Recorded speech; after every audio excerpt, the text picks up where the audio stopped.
Équipe d'Afrique sur la radio qui mouille le maillot. Merci de rejoindre donc l'équipe de ce matin. Après le passage de Yaya Achrafou, le gardien de but de l'Is Central, il a fini meilleur joueur de son équipe et meilleure révélation de l'année en Ligue 1 en Côte d'Ivoire.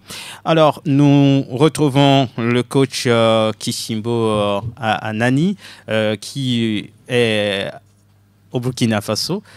Il a fait quelques, on va dire, mois ici au Togo la saison dernière. D'abord avec Doumbé de Mango, avant de faire une pige chez les Simon Semassi de Sokodé. Coach, malheureusement, votre équipe, Doumbé de Mango, ou ancienne équipe si on peut le dire, reléguée cette saison en division inférieure. Que dites-vous de cette relégation de Doumbé? Bon, pour moi, ce n'est pas une surprise. Il y a beaucoup de choses qu'on avait décriées en son temps quand on était là-bas. C'est ça. Je crois que ces choses n'ont pas été corrigées. Je pense que c'est ça c'est naturellement. L'équipe doit descendre. C'est pas automatique, mais je me suis dit que c'est une suite logique de ce qui s'est passé la saison passée. Et s'ils ont pu régler les problèmes qui ont été posés, que j'ai posé sur la table avant de quitter, je ne sais pas. Bon. Donc c'est dommage pour la ville de Mango, parce qu'il y a beaucoup de supporters qui aiment le foot là-bas. Et tout n'a pas été que mauvais là-bas. Il y a eu des choses roses aussi. Il y a des gens qui aiment très bien Doumbé de Mango. Il y a des gens qui se sont investis. Pour ces gens-là, je saigne un peu pour ces gens-là. Mais bon, je crois que avec le temps, peut-être, ils vont se réorganiser et puis revenir plus fort en D1. Après Doumbé, vous avez fait une pige avec Semassi de Sokodé.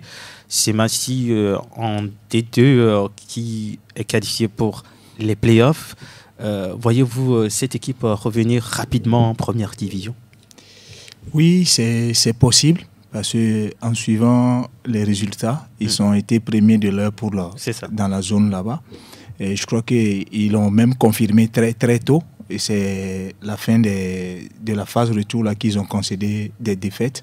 Je pense que normalement, ça doit pouvoir passer, puisque selon les résultats, selon les analyses qu'on suit, paraît-il que bon, la zone sud est un peu faible par rapport à ici. Vous voyez au niveau des points aussi, la zone nord a plus de points que la zone sud.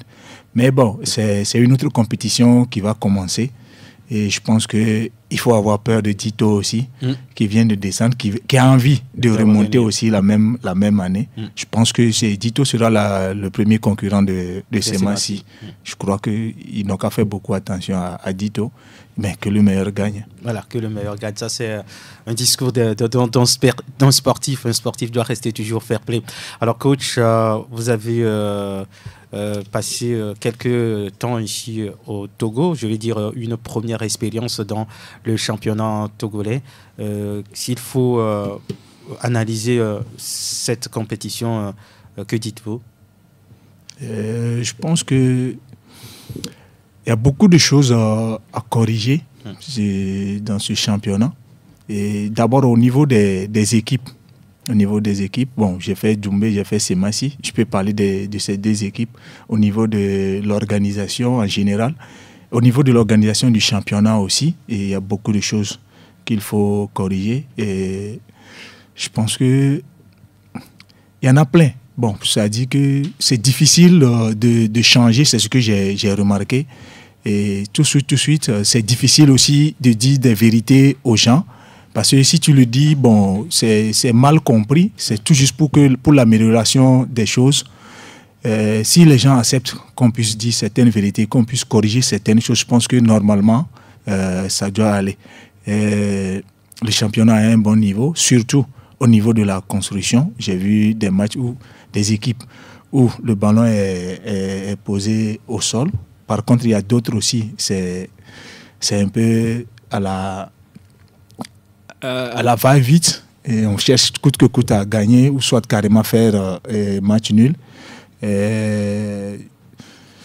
Mais bon, il y a le côté psychologique, le côté truc où les gens basent trop tout l'aspect des résultats sur l'aspect psychologique, pour ne pas dire l'aspect WAC, comme on le dit.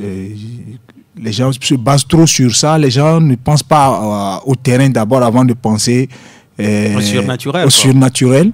Il y a ça aussi qui joue beaucoup, qui a beaucoup de trucs négatifs dans le championnat ici. Il y a des choses qu'on a vécues, on a des choses qu'on a vues aussi.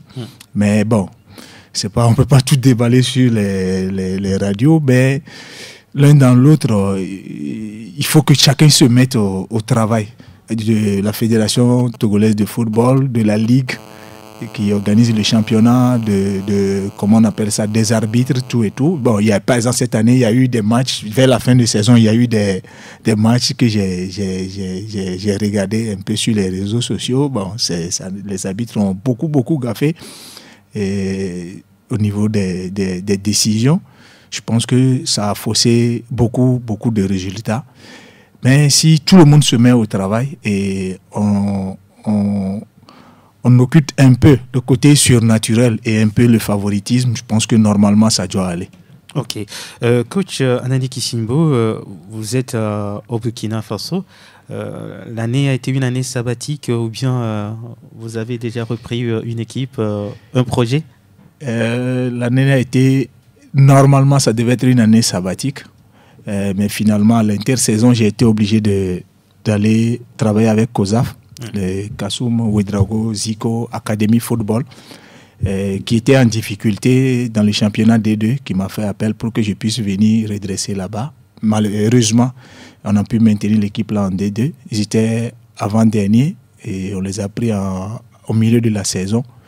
Et on est terminé 8e à la phase retour. Je pense que on a rempli notre mission, mais on va avoir d'autres projets pour la saison prochaine. Alors, coach Anani Kissimbo, c'est vrai, vous êtes dans le milieu du football, mais on vous a vu également sur le tour du Burkina pour ce qui concerne le dernier tour. C'est-à-dire que vous êtes en train de préparer votre reconversion, vous voulez quitter le football pour le vélo?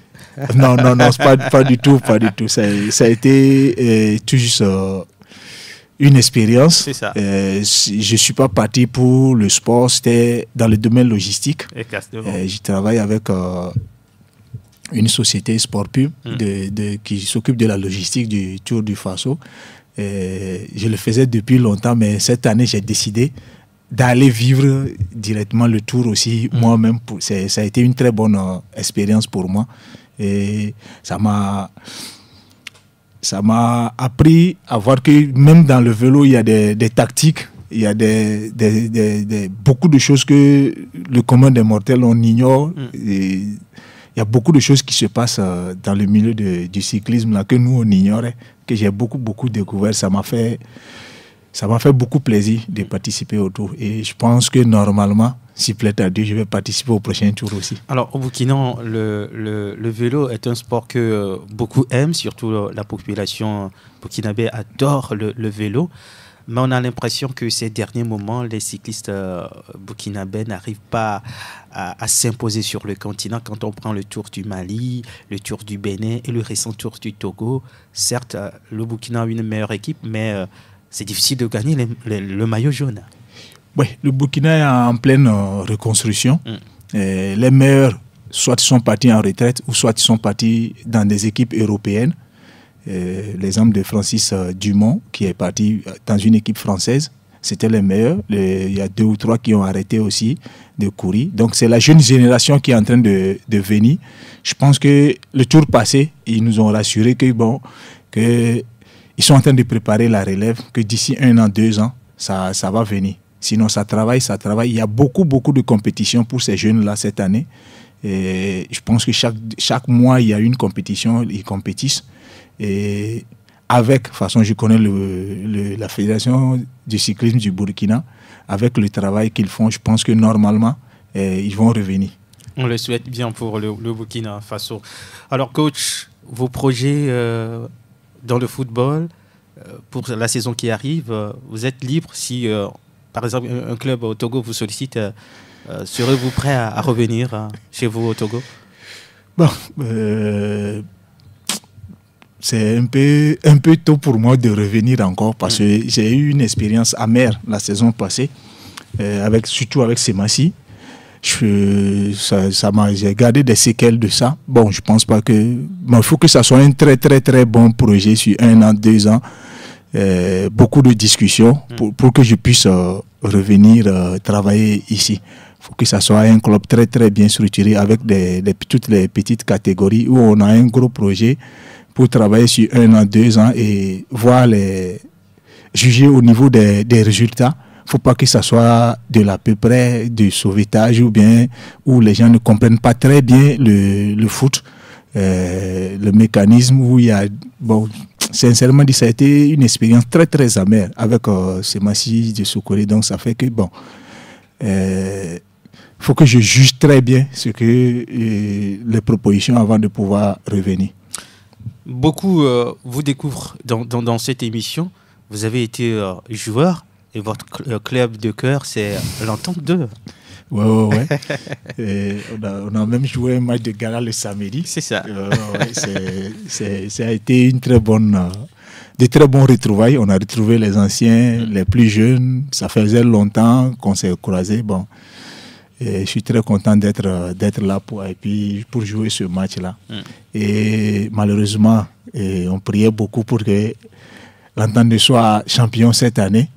Parce qu'on suivait les résultats à la phase aller, à la phase retour aussi, ça a commencé à dégringoler. Mais vers la fin, je me suis dit que ça pouvait passer. Mais finalement, ils ont été 3e. C'est bon pour le moral. Et on espère que l'année prochaine, ils vont revenir un peu plus fort pour être champions, pour le bonheur de nous tous. On l'espère bien pour l'équipe de Kodouya Kapenyo, Kanakwe, Adjololo, Akasime. Chers auditeurs, restez avec nous après cette transition. Nous allons aborder le débat du jour avec l'équipe d'Afrique. Nous aurons Boris Adakanou au Sénégal et Martin Aradio au Niger. Ne quittez pas, restez avec nous.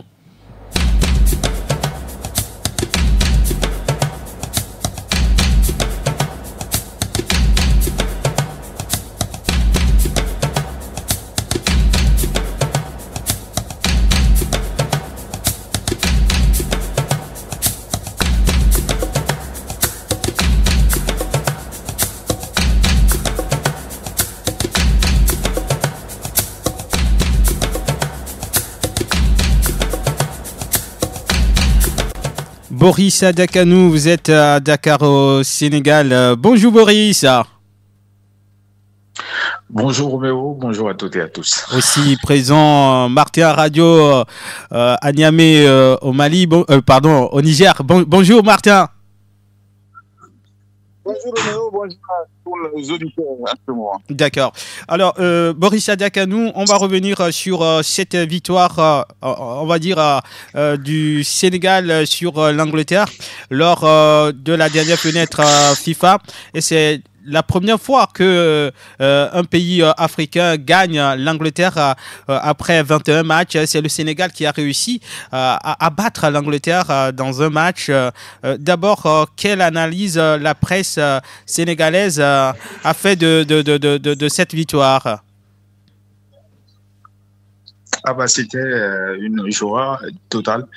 Il faut le dire, l'équipe sénégalaise était très attendue pour cette rencontre parce que voilà, Sadio Mané n'était pas présent lors de ce regroupement et donc on voulait voir quelle sera la réaction de ces jeunes-là en l'absence de la star de la sélection nationale.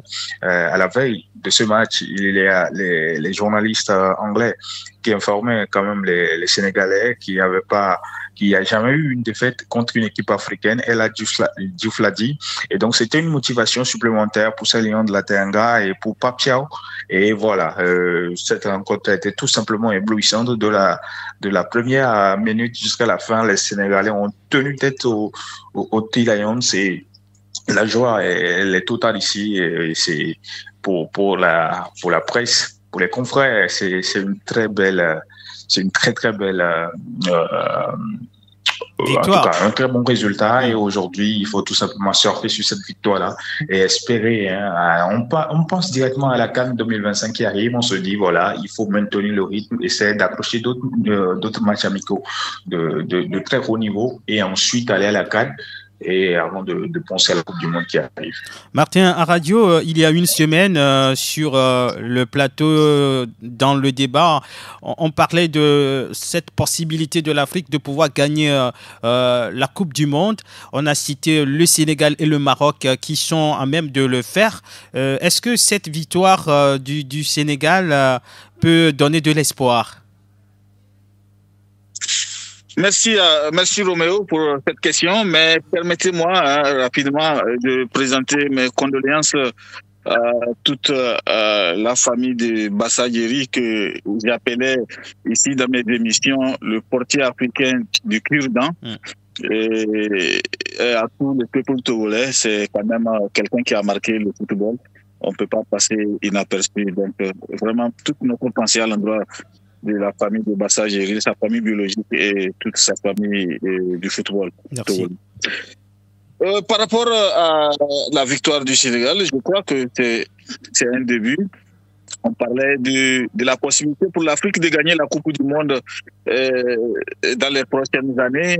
On a cité le Sénégal, on a cité le Maroc, et on a mis quelques actionnaires.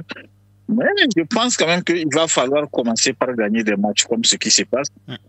Gagner l'équipe des Trois Lions, comme on l'appelle, l'Angleterre, pour une première pour le continent africain, c'est pas un événement en soi, mais c'est quand même quelque chose qui doit être motivant. Ça doit montrer aux uns aux autres que c'est possible. C'est vrai que si vous inscrivez ce match-là dans son contexte, c'est un match amical, et on s'est dit, ce n'est pas aussi avec le même sérieux, la même préparation, la même concentration. Et nous sommes aussi à une période un peu compliquée pour les joueurs qui viennent de sortir des différents championnats. Et quand vous regardez ce qui compose les deux sélections, que ce soit du côté du Sénégal et que du côté de l'équipe d'Angleterre, vous vous rendez compte que c'est des joueurs qui ont eu une saison très intense, qui jouent régulièrement. Il y a eu plus de fraîcheur du côté du Sénégal, et il y a eu les joueurs anglais ont accusé peut-être l'effet et l'intensité de la compétition cette saison en club, mais pour moi il fallait quand même une victoire. Il faut des victoires comme ça de temps à autre pour montrer que ça peut arriver. C'est pas extraordinaire, puisque si on doit gagner une Coupe du Monde, il faut gagner des matchs, mais montrons quand même que dans des pareilles rencontres, on peut troubler quand même un adversaire de taille, aussi grand soit-il, comme l'Angleterre. D'accord. Coach Anani Kissimbo, vous avez aussi suivi l'actualité. Le Sénégal, premier pays africain qui gagne l'Angleterre 3-1, le score en 10 long. Cette victoire signifie quoi pour vous? Bon, pour moi, c'est un non-événement parce qu'il y a eu des précédents. C'est un match amical, comme l'a dit mon prédécesseur. C'est un match de fin de saison. C'est bien de gagner pour le moral, mais ça ne fait pas du Sénégal un potentiel gagnant de la Coupe du Monde. Il va falloir voir ailleurs, travailler. Et je le dis toujours, c'est le travail, c'est le mental.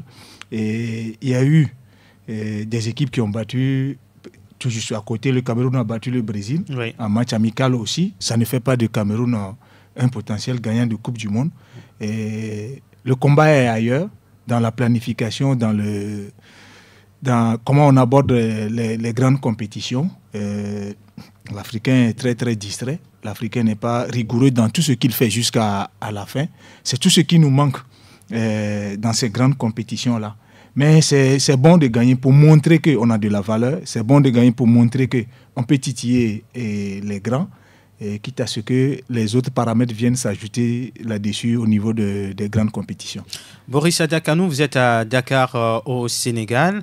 Les Lions de la Teranga connaissent une réussite. Comment expliquer cette réussite de l'équipe sénégalaise? On le dit régulièrement chaque mardi dans cette émission. La sélection sénégalaise a aujourd'hui beaucoup de jeunes, et il y a beaucoup de ces jeunes-là qui évoluent dans des grands clubs. Et l'autre facteur clé qui permet au Sénégal de continuer à réaliser de belles performances depuis quelques années, c'est la formation, c'est la base. Vous savez, le numéro 26, Tidiane Sabaly, qui a marqué le dernier but contre l'Angleterre, est un joueur qui a quitté Génération Academy Foot en 2018 et puis il est parti en France. Et après ce départ, il y a eu beaucoup de jeunes qui chaque année qui quittent les centres de formation ici pour la France. Pour ce mercato, on parle de plusieurs jeunes, Amara Diouf et d'autres pépites, U17 qui sont courtisés par Fenerbahçe et tout. Vous voyez, à chaque fois, les centres de formation produisent de jeunes pépites, de jeunes talents qui, au fur et à mesure, s'imposent en Europe. Ils s'imposent pas tous, mais au moins, on a quelques-uns qui arrivent à sortir la tête de l'eau. Et au fur et à mesure, quand ils sont rappelés en sélection, ils arrivent à donner le meilleur, ils arrivent à maintenir le Sénégal à un niveau donné. Je pense que c'est la formation et avec la rigueur que la fédération a imposée avec les championnats locaux, que ce soit pour les jeunes, les U17, les U15, le championnat national, le Sénégal continue quand même à sortir la tête de l'eau, à présenter un bon visage sur le continent. C'est ça, hein, c'est le travail, on l'a toujours dit. Il faut une bonne formation à la base et c'est ce que le Sénégal fait, c'est ce que Augustin Senghor et ses collaborateurs essaient de maintenir tout le temps. Maintenant, le grand challenge, le grand chantier, comme les autres l'ont dit, c'est tout simplement arriver à dépasser à montrer un bon visage dans des grandes compétitions. On parle de la CAN, le Sénégal s'en sort pas mal. Maintenant, il faut avoir une régularité. Et maintenant, dans les grandes compétitions comme la Coupe du Monde, il va falloir prouver autrement. Martin, à radio, vous êtes au Niger. Le Sénégal, quand on cite les équipes en Afrique, fait partie de ces sélections qui font les choses d'une façon professionnelle.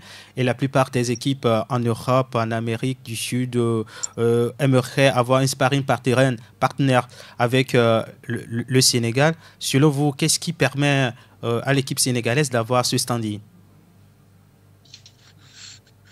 Je crois que c'est d'abord l'organisation, on ne peut pas occulter ce fait. Et la Fédération sénégalaise de football, je ne dirais pas qu'elle est parfaite à 100%, mais elle arrive quand même à mettre en place des projets, elle arrive quand même à manager ce football-là autrement pour qu'il puisse produire ces talents-là. C'est de la production, de la formation, de la production des joueurs qu'il s'agit. Aujourd'hui, Boris parle de ces joueurs-là qui sont en Europe, qui jouent régulièrement. Et si vous ne produisez pas en quantité, vous ne pourrez pas avoir la perle rare. Si chaque année, vous devez exporter 5 joueurs ou moins de 5 joueurs, c'est difficile pour vous d'avoir des joueurs d'un tel standing dans des grands clubs européens. Il faut envoyer une quantité énorme pour que certains, en cours de route, ne parviennent pas à leurs objectifs et que certains, parmi le lot, arrivent au sommet et que ça puisse donner ces résultats. Tous, on sait que c'est une formule dans toutes les différentes formations, qu'elles soient sportives ou dans notre domaine. Mais l'autre facteur, peut-être dont on ne parle pas assez, c'est l'action des anciens footballeurs sénégalais. Vous les voyez partout dans les différentes compétitions. Vous les voyez sur des différents plateaux, vous les voyez en offensive et ils sont toujours prêts à secourir leurs joueurs qui sont en difficulté. Je vous donne l'exemple de comment il s'appelle, je viens de le perdre dans ma tête, le joueur sénégalais qui évolue, l'attaquant sénégalais qui évolue à Chelsea. À un moment, il avait des difficultés. Jackson. Il avait des... Nicolas Jackson, exactement, merci. Ouais. Il avait des difficultés, mais conçues. Les anciens footballeurs sénégalais, qu'ils soient passés par Chelsea ou qu'ils soient passés dans le championnat anglais, ont été le réconfort. Ils sont passés là où ils pouvaient passer pour soutenir ces garçons-là, pour qu'ils puissent rapidement se relever, parce que c'est des périodes qui sont des périodes charnières pour des joueurs qui évoluent dans des grands clubs où la concurrence est rude, où la critique médiatique ne te pardonne pas à la moindre erreur. Donc je crois quand même que c'est pour moi le deuxième aspect qui est fondamental, qui permet aux joueurs, qui permet d'abord d'amener les joueurs à un niveau, de les canaliser, de les conseiller et de les fixer, c'est l'action des anciens footballeurs qu'on ne ressent pas dans les autres pays. Au Sénégal, ils sont partout. Vous les voyez partout en train de défendre ces joueurs. Ils les voyez partout en train de faire la promotion de ces jeunes joueurs. Vous avez vu le petit Duf. Aujourd'hui, on parle du petit Duf. Mais ils en parlent tellement, les Diomansy Kamara, les papes, tout le monde en parle tellement que vous êtes obligé de chercher à savoir c'est qui ces jeunes hommes-là. Je crois qu'il va falloir que, non seulement qu'on forme, mais il va falloir aussi qu'on ait des offensives. Parce que c'est de ça qu'il s'agit. C'est un marketing qui ne dit pas son nom. Et parfois, le joueur qu'on refuse de recruter à Chelsea, ce n'est pas parce qu'il est mauvais, mais parce qu'il n'a pas eu de soutien considérable en amont pour pouvoir l'imposer. On a vu, les exemples sont courants où des joueurs qui ont été recrutés ailleurs se sont retrouvés ailleurs et qui ont explosé. C'est parce qu'à un moment, ils ont manqué de soutien. Et je crois que les autres pays doivent copier l'exemple du Sénégal. On voit des gens, quand ils prennent leur retraite, ils préfèrent bouffer l'argent qu'ils ont économisé pendant des années, en oubliant que ce football-là les a donné énormément. Et qu'ils sont en devoir de donner un tout petit peu, ne serait-ce que 10% de ce qu'ils ont reçu de ce football-là. C'est de la gratitude. Et je crois que le Sénégal fait bien, à travers d'abord la formation, mais à faire encore mieux à travers le suivi que ces anciens footballeurs-là, ces anciennes gloires du football sénégalais ont institutionnalisé. Pour moi, ils ont réussi à l'institutionnaliser parce qu'ils le font quotidiennement et ça aide les joueurs, les jeunes joueurs qui doivent s'imposer dans des clubs européens et le résultat, c'est en équipe nationale. D'accord, Martin. Oui, Boris, allez-y avant de retrouver coach en studio. Oui, allez-y. Ce que j'aimerais ajouter par rapport à l'avis de mon confrère du Niger, c'est qu'aujourd'hui, à part El Hadji Diouf, qui joue un rôle d'ambassadeur formidable, qui tout le temps est sur les médias en train de défendre la sélection, à chaque regroupement, est toujours présent aux côtés des joueurs. On a vu même au sein de l'entraînement, avant le match, après, il est toujours là. On a aussi Diomansy Kamara, qui est l'agent de Nicolas Jackson. Diomansy Kamara, en même temps, qui défend son joueur, ses stats et tout, qui défend aussi d'autres joueurs. On voit que c'est quelque chose qui marche dans d'autres pays. En France, par exemple, on a toujours des Bulgaries, on a toujours des Européens qui donnent leur avis régulièrement sur la sélection française, qui tiraillent des fois, qui appuient, et on sent une chaleur autour de cette sélection. On sent il y a une certaine obligation de résultats, que ce soit au niveau du sélectionneur, au niveau de la fédération. Chacun essaie d'écouter ces anciens-là, mais en Afrique, c'est beaucoup plus compliqué. Pour nous, au Cameroun, c'est plus compliqué, par exemple, d'avoir des anciens les internationaux, des anciens de la sélection, qui approchent les joueurs. On a toujours des implications, on a toujours des conflits, on a toujours le ministère qui est un peu plus d'approcher la fédération, la sélection, que la fédération. On voit quand on ne permet pas aux gens qui ont déjà fait la sélection, qui ont déjà connu le haut niveau, qui connaissent un tout petit peu les rois du football, d'approcher les jeunes qui arrivent, c'est compliqué d'attendre quelque chose d'extraordinaire. Le Sénégal arrive à le faire, et d'ailleurs, il y a des choses qui exigent que d'autres internationaux rejoignent, comment l'appelle-t-on, El Hadji Diouf. D'ailleurs, après la trêve qui vient de se terminer, il y a beaucoup qui disent, voilà, Sadio Mané est à sa fin, et peut-être d'ici la fin de la saison prochaine, s'il rapproche les cantons, son rôle, automatiquement, c'est de rejoindre El Hadji Diouf et de continuer à suivre la sélection partout où elle ira. C'est quand même une très bonne chose, c'est un point crucial sur lequel les autres pays doivent essayer de s'approcher pour espérer en fait de très bonnes choses sur le continent ou sur le plan international. Merci pour ce point, Maurice Diakano. Je rappelle que vous êtes à Dakar au Sénégal. Coach Anani Kissimbo, en tant que technicien de football, il parle justement du soutien des anciens. La communication autour de l'équipe, la visibilité de l'équipe. Pourquoi au Sénégal ça marche et ailleurs ça n'aboutit pas, ça ne marche pas, on va dire? Bon, je peux parler de l'ego, et l'ego de tout un chacun et l'organisation qui est autour des équipes nationales dans les autres pays. Au Sénégal, ça marche. Je pense qu'au Mali aussi, c'est en train de venir parce que les anciens internationaux maliens sont très très proches de leurs jeunes. Et c'est une équipe aussi qui vend beaucoup de joueurs en Europe. Et pour nous, c'est les autres pays, là, c'est la politique sportive là, qui n'existe pas, l'ego de tout un chacun. Bon, je pense que personne ne veut se laisser marcher sur les pieds. Est-ce que les joueurs conformes aussi qu'on exporte, c'est des joueurs qui sont faciles, qui sont prêts à écouter les anciens?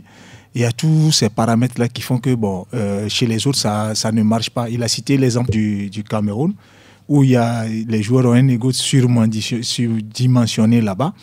Il y a le problème à Adebayor au Togo, il y en a partout. Mais si vous voyez les deux derniers matchs du Ghana, vous avez vu qu'ils ont été obligés d'aller appeler Asamoah Gyan et puis, comment il s'appelle, le défenseur, Stéphane Appiah, pour qu'ils viennent parler avec les jeunes joueurs, pour qu'ils les accompagnent dans tout ce qu'ils font. Et je crois que les 2 matchs du Ghana ont été très, très positifs. Et je pense qu'ils vont surfer sur ça pour pouvoir aller de l'avant. Je pense que c'est un très bon exemple à suivre. C'est toujours bon de copier ce qui est bon ailleurs et de s'approprier cela. Mais si on est là, on ne veut pas changer, on va rester toujours dans les mêmes conditions. Ça fait presque 4 CAN ici. Par exemple, l'exemple du Togo qu'on ne part pas. Quand est-ce qu'on s'est assis pour réfléchir? Et peut-être qu'on est en train de marcher vers la gauche. Est-ce qu'on s'est demandé si on partait vers la droite un peu pour voir si ça va marcher? Est-ce que ailleurs les gens réfléchissent? Il va falloir que tout le monde réfléchisse pour prendre l'exemple du Sénégal et du Maroc surtout.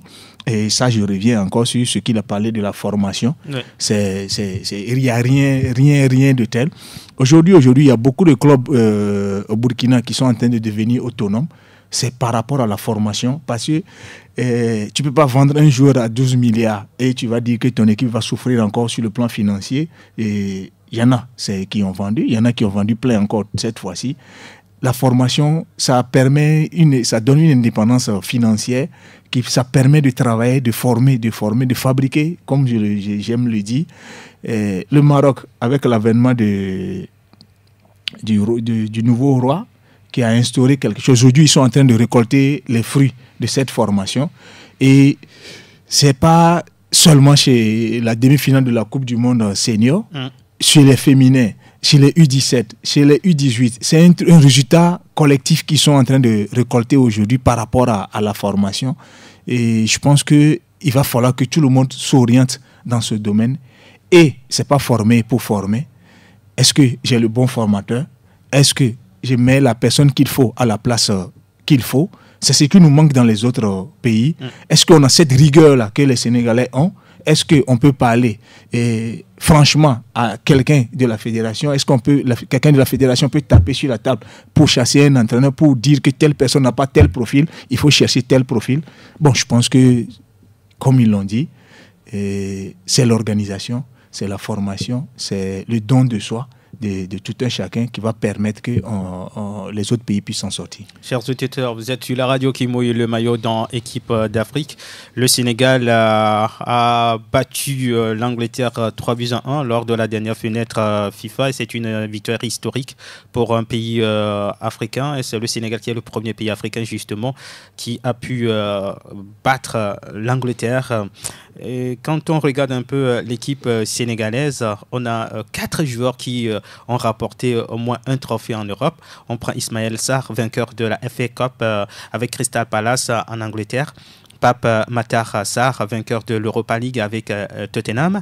Nicolas Jackson avec Chelsea, vainqueur de l'Europa Conference. Et Ibrahim Mbaye, il n'a que 17 ans avec le Paris Saint-Germain, déjà champion d'Europe. Donc, on se pose la question, comment le Sénégal arrive à avoir ces joueurs dans presque tous les 5 majeurs en Europe, des joueurs titulaires. La formation au Sénégal, Boris Adakanou, qu'est-ce qui fait la différence? Pourquoi on a confiance à un joueur sénégalais quand on le présente peut-être avec un joueur togolais, un joueur ivoirien, un joueur camerounais? On est tenté de prendre le joueur sénégalais en premier. Il y a Martin qui l'a dit, et le coach également l'a dit. Vous savez, quand on parle beaucoup quand on est un peu plus solidaire derrière ces jeunes, derrière quand on a le peuple qui pense à un seul truc, à une seule chose, le drapeau national, ça fait la différence. Au Sénégal, il y a 19 millions d'habitants et je vous dis, sur les 19 millions d'habitants, il y a au moins 12 millions qui sont derrière les joueurs. Et à chaque fois qu'on énonce un nom, même si le joueur joue au spectacle pour les gens, c'est quelqu'un qui peut jouer au Real Madrid. C'est l'exemple de ce latéral gauche-là qui a été récemment, et que le nom m'échappe un tout petit peu là, qui a réalisé une très belle performance pour les Anglais la dernière fois. Quand on joue à l'étoile, j'ai un trou de mémoire là, donc je vais me rappeler. Donc, qui a réalisé un très bon match. Lors de ce mercato, si on voit sur les réseaux sociaux, il y a beaucoup qui parlent d'un joueur qui peut remplacer par exemple Ferland Mendy au Real Madrid et tout. Et si vous voyez, il y a beaucoup de Sénégalais qui tweetent, il y a beaucoup de Sénégalais qui parlent. Et vous allez voir des commentaires des Européens qui se demandent, lui, c'est un bon joueur, qui peut faire ça. Je pense que c'est la communication, c'est le soutien. Quand on a déjà une formation, on a déjà une base, les joueurs sont très bien formés. Et quand le joueur sort la tête de l'eau un tout petit peu, étant donné également que le Sénégal est un grand pays de football sur le continent, il y a beaucoup de recruteurs qui viennent régulièrement, qui participent au tournoi de détection des joueurs. Il y a l'exemple de Nicolas Jackson qui a quitté son Ziguinchor pour débarquer à Villarreal. C'est vrai que Diomansi Camara a joué un grand rôle dans ce transfert, mais c'est parce que il y a eu des compétitions, des tournois de détection de talent qui, avec des recruteurs, qui a facilité quand même à ce que ce joueur-là puisse quitter. C'est l'exemple de plusieurs jeunes qui quittent le Sénégal chaque année, chaque mercato, c'est une dizaine de joueurs qui quittent vers la fin, surtout il y a un partenariat, une génération foot et le FC Metz, par exemple, où chaque année, il y a 2-3 joueurs sénégalais qui vont du côté du FC Metz. Et quand ils vont, il y a déjà le talent, ce sont des jeunes qui ont envie de prouver. C'est facile avec la communication, le soutien de tout le peuple. Des anciens joueurs, c'est très facile aujourd'hui de vendre. Donc, c'est ce qui permet qu'on retrouve Ismaël Assar du côté de Crystal Palace en train de briller. On voit des Iliman Diaye du côté d'Everton. Idrissa Gana Gueye, malgré ses 35 ans, qui continue pas à performer très bien.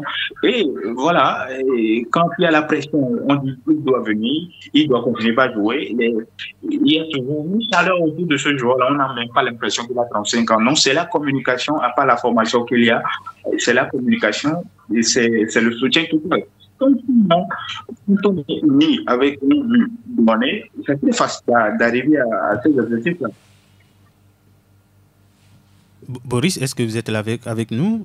On l'a perdu. Oui, allez-y, continuez. Vous m'écoutez? Oui, allez-y, continuez. Donc, je dis, quand il y a la communication autour, il y a l'union, il y a forcément des résultats là qui arrivent. Et j'aimerais rebondir 30 secondes sur un aspect clé que le coach a relevé, c'est la formation au niveau des clubs. Que les clubs doivent tout simplement oublier les subventions, ou bien pas oublier totalement, mais les clubs ne pas trop compter. Ici, les gars, vous savez, quand vous arrivez à transférer un joueur, par exemple, vers la France, vers l'Angleterre, et vous avez un montant de transfert de 2 millions d'euros et tout. On considère ça. Il y a beaucoup de millions. Ça permet à ces clubs-là d'investir dans le tas des infrastructures. Ça permet à ces clubs-là d'être plus ou moins autonomes, de ne pas dépendre totalement de la fédération ou des subventions de l'État. Donc, c'est quelque chose que les autres pays doivent essayer de comprendre. Les autres clubs doivent essayer de comprendre. Le football, c'est un business qui rapporte. Et quand vous faites bien le travail, quand vous savez que, OK, je dois faire de mon club un grand centre de formation pour permettre à ce que les joueurs puissent aller de l'extérieur. En même temps, je suis en train de créer un grand vivier pour mon pays, mais en même temps, je peux m'en sortir, devenir une référence dans mon pays, les choses changent. Il faut que, de la même façon que les présidents de la fédération, les présidents de club réfléchissent, tout simplement faire les choses à part. On a dit, la dernière fois où le championnat, je vous parlais de ce joueur de l'US Ouakam, qui a tragiquement perdu la vie à cause du manque d'ambulances médicalisées. Je vous dis, la semaine qui a suivi, il y a eu deux générations qui a l'ambulance médicalisée. Il y a deux autres clubs qui se sont procurés de ces ambulances-là. Et d'ici la fin de l'année, l'objectif, c'est que tous les clubs puissent avoir ces ambulances médicalisées-là. Vous voyez, c'est quelque chose qui, s'ils sont les moyens, ce sont les clubs même qui ont débouché cette fois-là pour le faire. Et c'est grâce au transfert, ce sont des clubs qui vont régulièrement vers les clubs européens. On ne change pas de mentalité, on pense beaucoup plus à la formation et on essaie d'être solidaire. On fait un système bien en place. C'est difficile de voir des joueurs locaux aller briller à l'étranger pour qu'on pense aujourd'hui et après ils puissent venir et défendre les couleurs nationales. Martin Aradio, vous êtes à Niamey au Niger.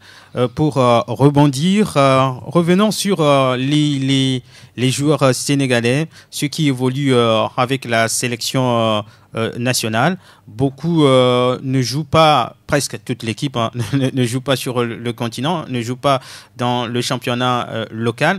Le championnat sénégalais, ce n'est pas un championnat aussi coté en Afrique, mais comment arriver à placer des joueurs dans des meilleurs championnats en Europe? Je crois que nous sommes en train de parler de quelque chose depuis pratiquement un mois, si je ne me trompe, et qui est la réalité même du football africain. Le championnat, c'est vrai, à l'époque, il y a quelques années en arrière, était censé produire des joueurs pour les différentes sélections. Exactement. Et si vous regardez dans la plupart des pays aussi du Sahara, en championnat, c'est des joueurs qui sont déjà mûrs, c'est des seniors. Et aujourd'hui, les clubs européens s'inscrivent plus dans la durée. Donc, quand vous vous inscrivez dans la durée, vous vous attendez à recruter des joueurs de 17 ans qui terminent leur formation après 18 ans et qui partent directement en Europe, ou à 19 ans ou à 20 ans, maximum 23 ans. Ça veut dire que quand les joueurs qu'on a dans les différents championnats, vous vous rendez compte que le gars, il a évolué dans le championnat plus de 3 ans, il n'a pas pu aller ailleurs, il n'a pas pu monnayer son talent, il n'a pas pu progresser, et il finit par se couler sous le poids de son âge. C'est difficile pour ce joueur-là de le retrouver dans des clubs européens, surtout des clubs ambitieux où il y a des objectifs clairs. Vous êtes en ce moment obligé de chercher à aller dans les pays arabes ou au nord de l'Europe où le championnat se ressemble un peu à un tournoi de grandes vacances, et là, c'est fini pour vous. Vous partez juste chercher quelque chose pour garantir la fin de votre carrière. Mais on parle des joueurs qui s'inscrivent dans la durée, des joueurs qui partent en Europe, terminer leur formation et faire au moins 5 à 6 ans au sommet dans l'élite. Donc pour ça, forcément, il faut que ça soit des centres de formation, des académies.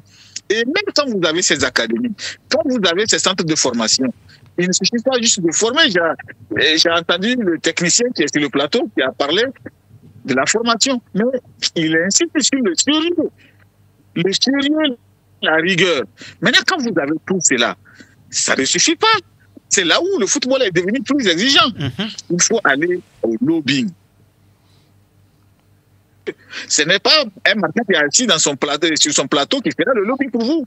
Le Martin vous fera la communication, d'accord, mais le lobbying, il faut des gens qui ont les moyens de le faire. Et ceux qui peuvent le faire, ce soit des gens qui sont passés dans des clubs où ils ont tissé des relations, qui ont séjourné, qui ont occupé certains rôles, ou qui ont joué et qui ont laissé une empreinte qui fait qu'ils ont un certain respect dans ce club-là, qui peuvent venir dire, moi j'ai un joueur, vous me connaissez, les gens qui viennent de chez nous, vous savez qu'ils sont de très bons joueurs. Et c'est sur le même là que les Sénégalais parlent dans les clubs européens. Je discute avec certains, ils te disent, c'est eux qui proposent un joueur, mais vous me connaissez. Vous savez que tous ceux qui viennent du Sénégal, là, c'est de l'or. Si vous le prenez à 5 millions d'euros aujourd'hui, vous êtes sûr de gagner sur lui 15 à 20, voire plus, dans quelques années. Et c'est sur langage que ces clubs-là comprennent, parce que c'est du business.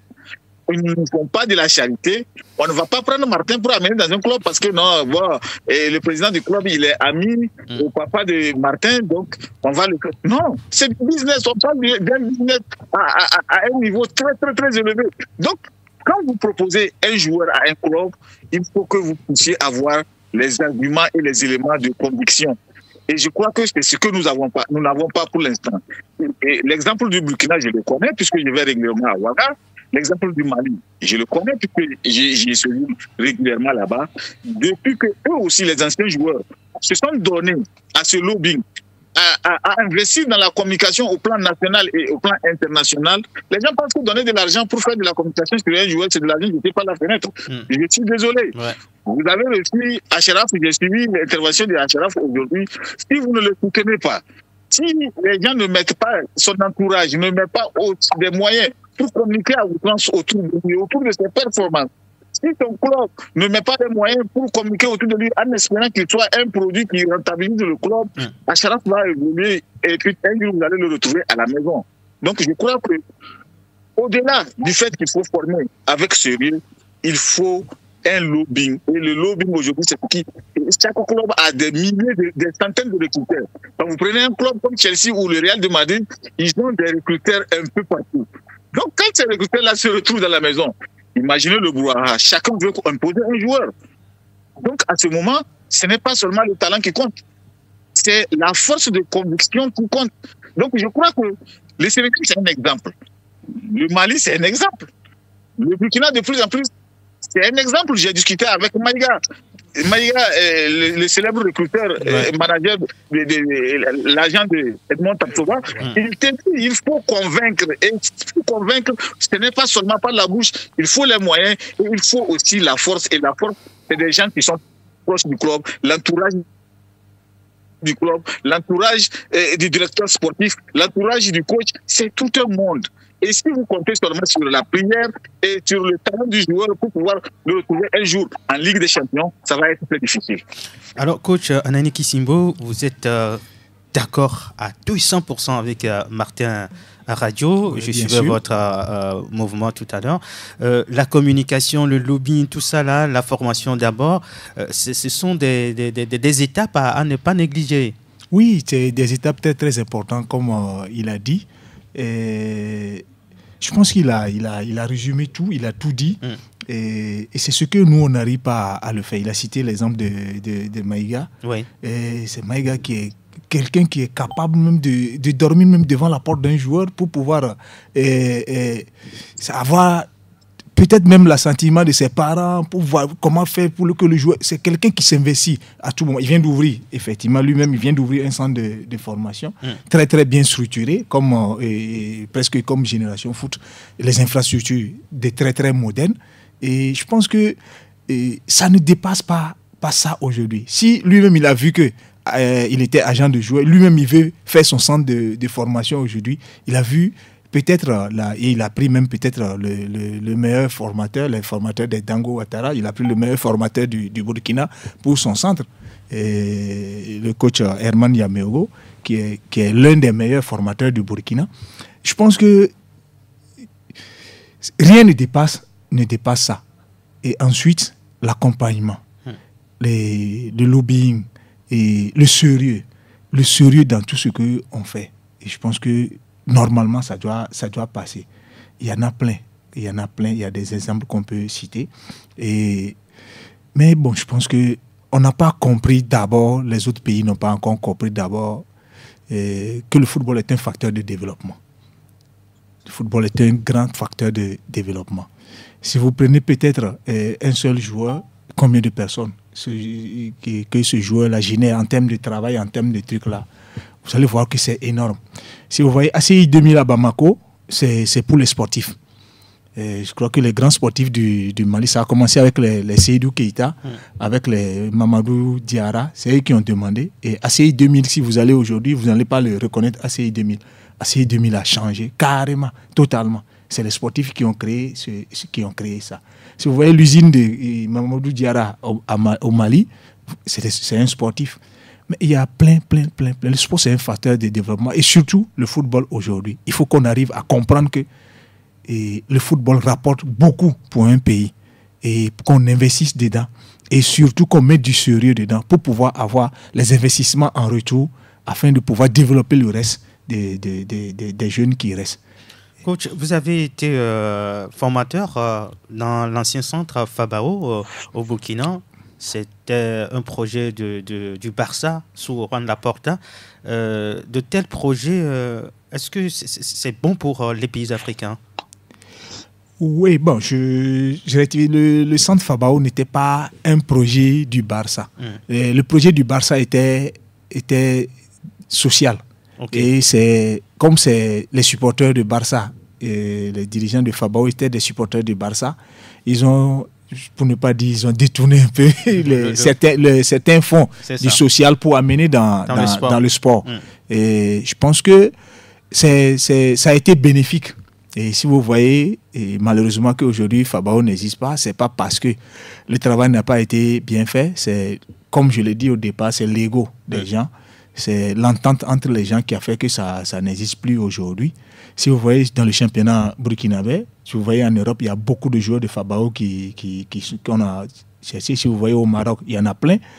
Mais bon, je crois que c'est très bon. Ici, je pense qu'il faut libéraliser un peu les choses par rapport à la création des centres de formation.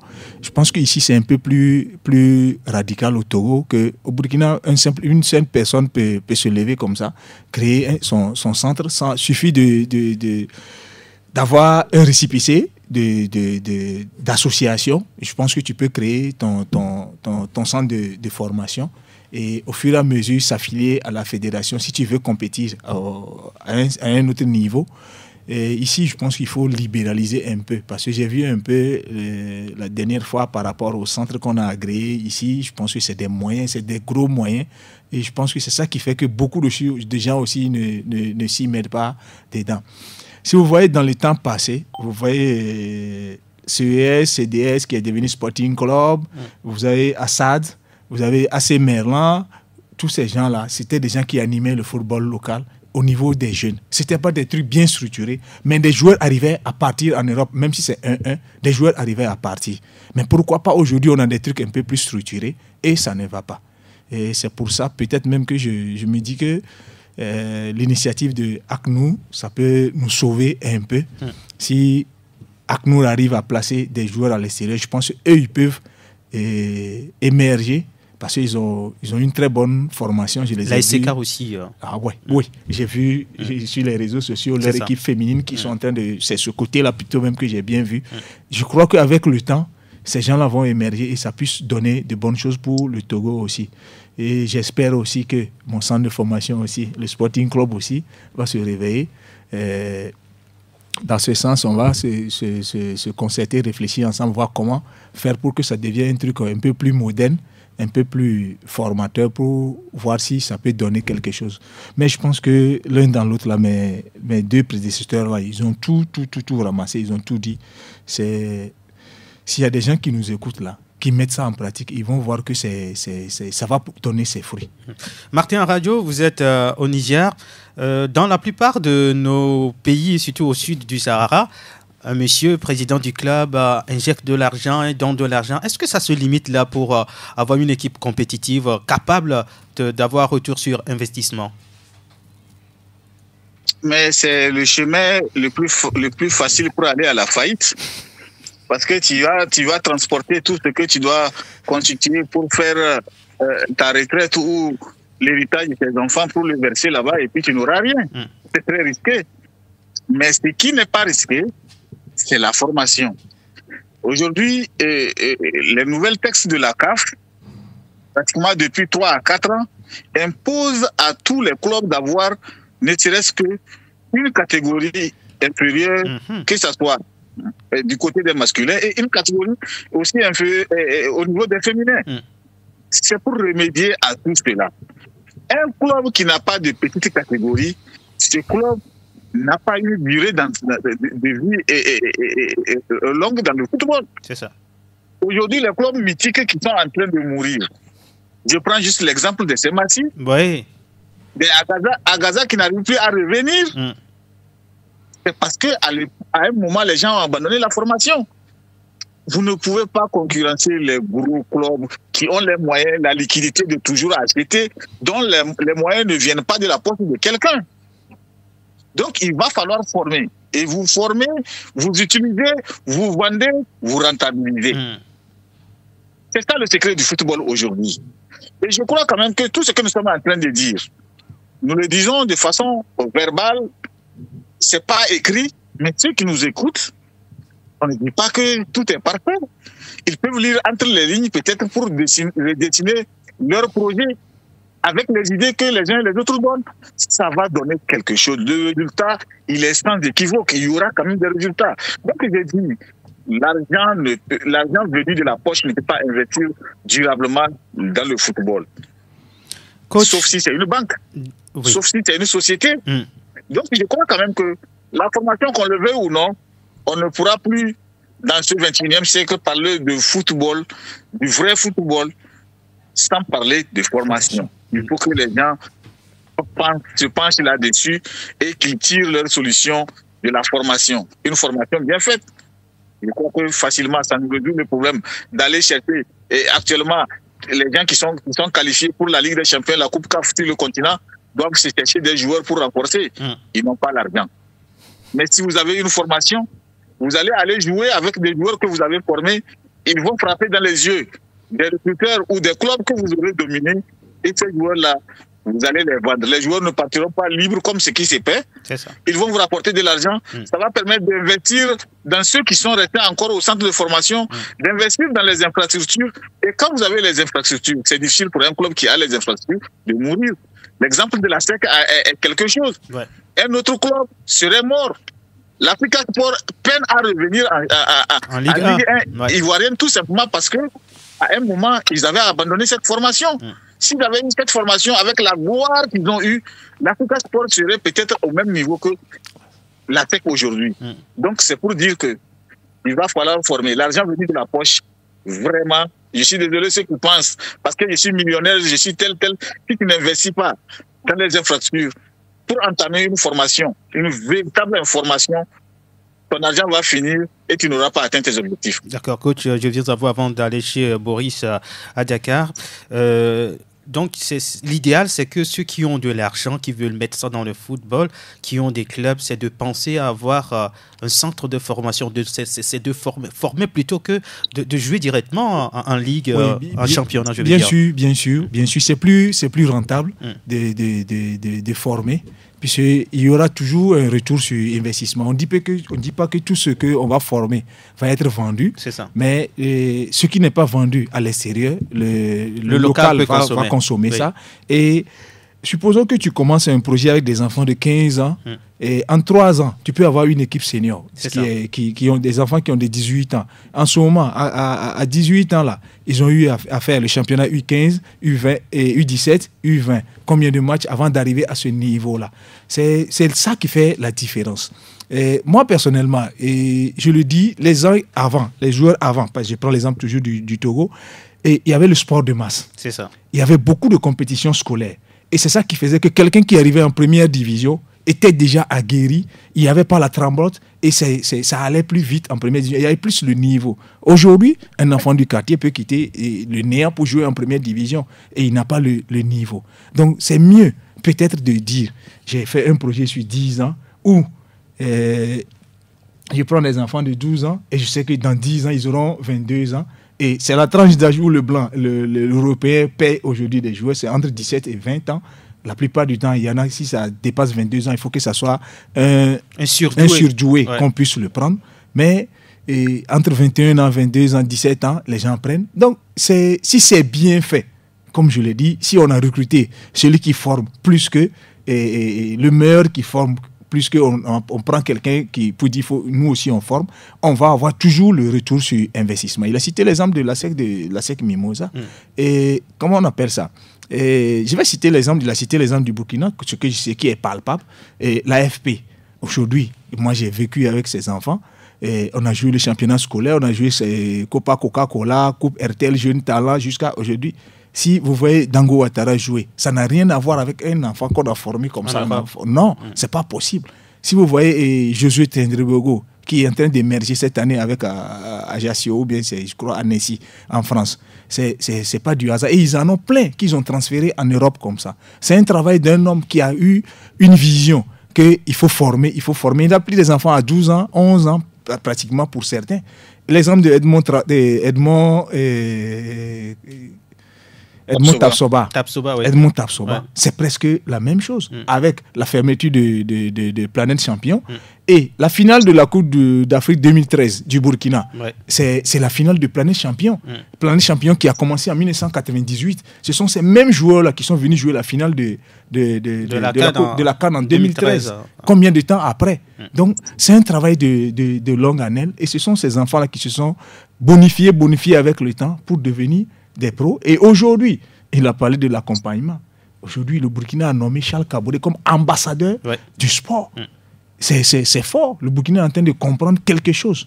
Et lui aussi, il a pris des anciens joueurs autour de lui et ils font le travail tous les jours. Ils accompagnent les jeunes qui sont en Europe, ils accompagnent les managers de clubs, ils accompagnent beaucoup. Donc, rien ne faut la formation. Et c'est pas être pressé dans ce qu'on veut. Et c'est dire que je forme. Peut-être, si vous arrivez à placer un seul joueur, vous allez rentrer dans vos fonds. Ça, c'est sûr et certain. Largement dans vos fonds et pour pouvoir même poursuivre après encore avec d'autres personnes qui vont venir. Il faut former. D'accord. Le dernier sujet, nous avons 5 minutes pour en débattre. Il s'agit bien sûr de Sadio Mané. En Afrique, on dit que voilà, faut pas renvoyer vite les joueurs en retraite, ce qui se fait dans le temps, même à 40 ans, on a rappelé des joueurs qui sont venus jouer les compétitions internationales. On prend le cas de Roger Mila avec le Cameroun. Aujourd'hui, la donne a changé. Il faut faire confiance aux jeunes et de laisser ceux qui ont déjà dépassé 37 ans, 38. Faut les renvoyer de la sélection. Boris Adakanou. Roméo, j'ai vraiment pas saisi la question. Il y a eu un trou dans la question. D'accord. Je parle des joueurs qui ont l'âge un peu avancé en Afrique par le passé. C'est ces joueurs-là sur lesquels on compte dans certains grands matchs. Mais aujourd'hui, on a l'impression que la donne change. On prend l'exemple de Sadio Mané qu'on laisse peut-être à la retraite, même si le joueur désire jouer. Est-ce que faut faire confiance aux jeunes et de laisser ces joueurs qui ont un peu l'âge avancé très tôt à la retraite?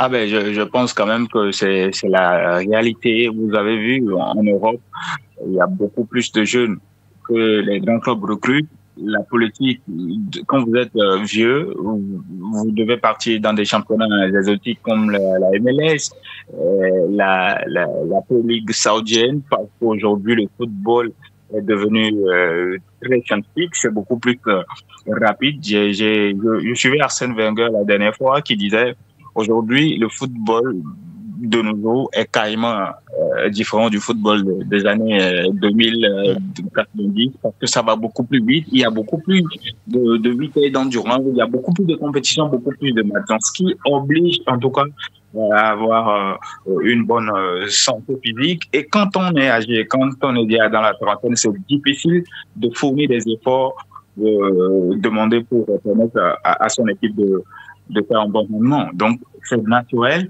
Il faut beaucoup plus se tourner vers la jeunesse. Comme on l'a dit, tout dépend de la formation. Et quand on forme beaucoup, on a beaucoup plus de jeunes. Le football, comme il existe aujourd'hui, les vieux, malheureusement, non plus c'est vrai qu'on ne peut pas les jeter. Il faut forcément surfer sur leur expérience, mais on ne peut plus aller derrière des vétérans pour venir pour espérer faire un bon résultat, c'est clair. D'accord. Martin Radio, la même question pour vous. Moi, je crois que je ne suis pas trop dans cette comparaison de l'âge pour pouvoir évoluer en football. Moi, je compte plutôt sur le talent. Quand tu es très bon, même à 17 ans, tu peux détrôner tout le monde. Plusieurs exemples sont là. Lamine Yamal, malgré son âge, il est de façon incontournable la star du FC Barcelone. Donc, pour moi, l'âge, ça vaut ce que ça vaut, c'est l'expérience. Mais si derrière, il y a le talent, on ne parlera pas d'âge. Derman, qui aujourd'hui fait la fierté des éperviers au milieu des terrains, il a quel âge? Moi, je l'ai vu lors de son premier match à Ifoua B, ici à Niamey. Et quand je le vois aujourd'hui, le rôle qu'il joue en équipe nationale, pour moi, la question de l'âge ne doit plus se poser. À 35 ans, si tu es bon et que tu donnes des résultats, on est obligé de t'utiliser. Cristiano Ronaldo est une référence. Si à 15 ans, tu es bon et qu'un entraîneur décide de prendre le risque de faire de toi son meneur de jeu, son métronome, et il n'y a rien à faire sur le terrain, si ça donne, les gens vont oublier ton âge. Pour moi, c'est le talent qui t'impose. D'accord. Coach, que dites-vous de cette situation? Je vais aborder dans le même sens que celui qui vient de passer. Et je pense que l'âge est relatif. Si je demande ce que je demande aux jeunes de 17 ans, et celui de 38 ans, 40 ans peut le faire, lui au moins il va m'apporter ce que je veux que le jeune de 17 ans fait et son expérience. Mais maintenant, c'est dans le cas où il ne peut pas le faire là que je peux parler de l'âge. Mais toujours est-il qu'on a tous besoin de l'expérience comme de la jeunesse. Et je pense que Sadio Mané n'est pas totalement écarté de l'équipe du Sénégal. Et je pense qu'il va revenir.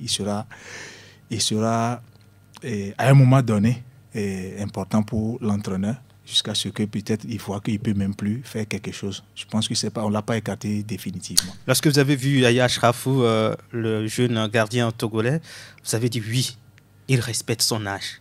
Donc aujourd'hui, la politique, c'est qu'on ne triche plus sur l'âge des enfants. Bon, avec la formation, c'est un peu difficile de tricher sur l'âge des enfants. Et avec les nouvelles technologies, si tu prends au niveau du travail du VMA, et si tu coupes ton âge là, et tu as dit tu as 17 ans, on va faire un travail de 17 ans avec l'âge de 25 ans. Peut-être que ton cœur ne va pas pouvoir supporter. À un moment donné, on va pouvoir savoir que ce n'est pas ton vrai âge. Et je pense que la formation est en train de résoudre ce problème-là. Et c'est dans ce sens même que je respecte beaucoup la Fédération togolaise de football. Parce que si vous voyez l'UFOA B au niveau des U17, le Togo ne se qualifie jamais. Le Togo ne fait toujours des prêtres figurations, comme les gens disent. Mais au-delà de ça, moi, je suis pas trop content, je suis pas trop désespéré. Mais c'est ce qu'on peut faire après l'UFOA B là. Parce que ces enfants, c'est avec leur vrai âge par rapport aux autres pays. Ils n'ont qu'à m'excuser. On est en Afrique, on connaît tous quelqu'un qui a moins de 17 ans. Mais après, qu'est-ce que ces enfants-là deviennent? Est-ce que si on fait le travail normal, là, ces enfants-là, quand ils vont aller retrouver ceux avec qui ils ont joué en U17, là, s'ils vont les retrouver en U18 ou bien en U20, ce ne serait plus les mêmes scores. C'est sur ça, bon, peut-être qu'on ne fait pas un travail au-delà après l'UFOA B. Sinon, je suis très, très content quand je vois les U17 togolais. Tu sens que c'est des jeunes, tu sais que c'est des enfants. Mais au-delà de ça, après ça, quel travail on fait pour qu'ils deviennent des bons U20 et après peut-être des bons U23 et pour devenir, pourquoi pas un jour, un senior. D'accord. Martin, merci beaucoup d'être resté avec nous dans le débat du jour. C'est à moi de vous remercier et bonne journée à tous ceux qui nous ont suivis. Boris Adakanou, vous êtes à Dakar au Sénégal. Merci d'avoir participé à l'émission du jour. Merci beaucoup et je précise, Sadio Mané reviendra en septembre prochain. D'accord, ça nous rassure. Alors coach Naneki Simbo, merci d'avoir partagé cette émission avec nous. Et merci beaucoup et toutes mes salutations à la famille sportive du Togo. Et à la fédération, à tous mes coéquipiers du Sporting Club et de l'entente de Lomé, et à ma famille. Et je pense que merci à la radio Sport FM de m'avoir invité une fois encore. Merci à Roméo Yetor. Et je pense que s'il y a quelque chose, on aura d'autres collaborations par le futur. Et on espère apporter notre pierre pour le développement du football au Togo. Nous vous souhaitons bonne chance d'avoir un club au Burkina ou un autre projet. Merci à Espoir Simfele pour la vidéo. Réalisation Lama devant, derrière la baie vitrée sur la machine.